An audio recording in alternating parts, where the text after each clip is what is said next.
Brain science makes clear that there's really just one way to embed new learning into long-term memory: repetition, repetition, repetition.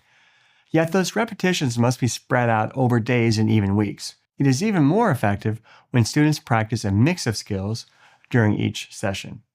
Too often, teaching and learning can fall into a cadence of teach once, practice once, test once, and then move on, with students ultimately forgetting most of what they have learned.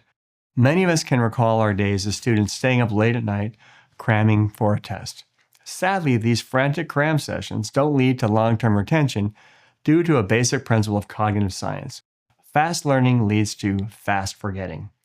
A much better way to help students practice and reflect is a strategy called spaced, mixed, independent practice. In this strategy, students practice new skills over multiple sessions, spaced out across time, to interrupt the natural process of forgetting and signal their brains that this new bit of information is important enough to be retained. We also need to work with a variety of problem types or tasks instead of repeating the same one over and over.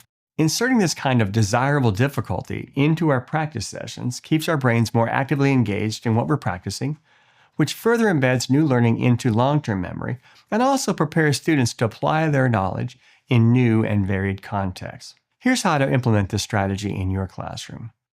First, when planning a unit of study or lesson, schedule at least 3 practice opportunities for your students to work with the new knowledge and skills after their initial practice session, making sure these sessions are spread out over several days. Some studies show that having at least 3 practice sessions spread out over time can increase academic performance by as much as 60% over a single practice session. Then, during these practice sessions, create a mix of problem types, presenting questions or problems in different formats or contexts. For example, when teaching math, you could give students some equations and some word problems to solve. Or you might present them with a mix of problems that draw upon their prior knowledge and newer skills. Lastly, teach and encourage students to reflect on the results of their independent practice. Have them track how many problems they solve correctly and identify what gaps exist in their understanding. Older students can even create their own practice problems to work on areas they have identified for improvement.